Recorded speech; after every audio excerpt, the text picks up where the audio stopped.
കേന്ദ്ര റെയിൽവേ മന്ത്രി അശ്വിനി വൈഷ്ണവ് മാധ്യമങ്ങളെ കാണുന്നു. അതിലേക്ക് short distance but very frequent trains. As we keep manufacturing more, we'll keep deploying them. But it will be an interstate or It can be interstate also. Railways normally doesn't follow the right. Railways has its own network. Since you are going to increase the frequency, are you going to replace the existing service? I'm telling. One second. We have to add many more. Our country is 140 crore, so we have to add many more trains. Our objective at this point, last 10 years, 11 and 10 and a half years, is to increase the capacity. So that's why we are constructing so many new tracks, doubling, tripling, quadrupling, constructing so many new tracks, developing new terminals so that new capacity can be created. So I was coming to this, let me complete this point. 15 new Namo Bharat trains, 100 new Amrit Bharat trains, and 200 new Vande Bharat trains. That is the approval in the budget, and 1000 new flyovers and underpasses. Already in flyovers and underpasses we have made a record last year. We constructed in one single year 1020 flyovers and underpasses.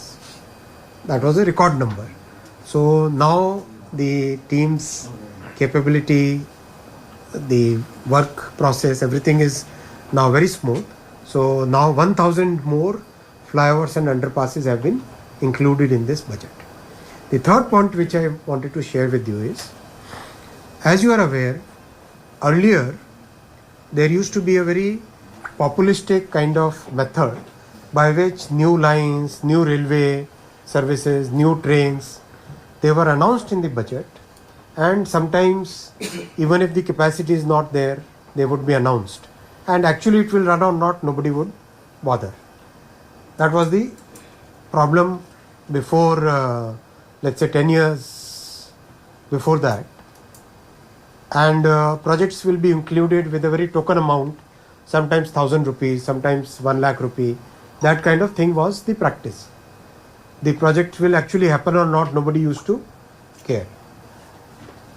Last many years we are doing things in a very systematic manner. First we do a survey if it is a project. Then if the survey says that yes, it is feasible to do a project, then we do a DPR, detailed project report. DPR then tells us whether there is enough traffic or not. If there is enough traffic, then we take the project to Finance Ministry, Niti Aayog, Commerce Ministry, and then to the Cabinet, depending upon the size of the project. So that is a very systematic process that helps us in doing the network planning, additions, augmentation of trains or augmentation of the terminal capacity. Those things we are now doing in a very scientific manner. So that's why when you ask that whether this project has been included, whether there is an allocation for this project, those questions have become irrelevant now from the budget perspective. But throughout the year, those questions will be answered. For example, in the third term itself, Prime Minister Modi ji's third term itself, 40,000 crore rupees worth new projects have been sanctioned before the budget itself, right? From July to now, already 40,000 crore rupees worth new projects have been sanctioned, because it is now done in a very scientific manner, where a project is surveyed, DPR is done, then taken to the cabinet. And many new railway services have been introduced, as you have seen in Tamil Nadu itself, or in Karnataka, or in Kerala, or in throughout the year. This process continues, unlike in the past when in the budget all these things were announced. So I wanted to share with you the way we are working, because it's very important for you to know. You can take it to the people. Now I'll start taking the questions, and as always, what we will do is we'll take from this side, from the left, then we go to the right, and and then we move in this sequence. Then we go to the virtually connected. From Dinamala, Tamil Nadu. Last year budget, the budget allocation to Tamil Nadu was 631 crore rupees. When you see the current year allocation, very negligible fund has been. Only 340 crore rupees. Only. No. See, 340 or 360? see. I want to explain to you. Let me Please, complete please, my please, question. please, please. Let's take this point. It's very important. From nowhere in the country, I find a point which says that we have shortage of funds for projects. Nowhere in the country, I'm telling you. I'm asking the general managers, the honorable MPs, everywhere. As the projects progress, today there is a lot of flexibility. In the entire budgeting process, now there is a lot of flexibility.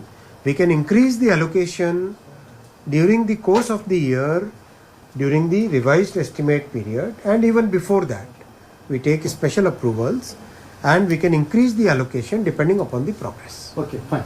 So, under the circumstances, the current year, how many new railway projects have been identified and given permission for the implementation? Sir, that's why I The told name as is a... very important, sir. Then only we can.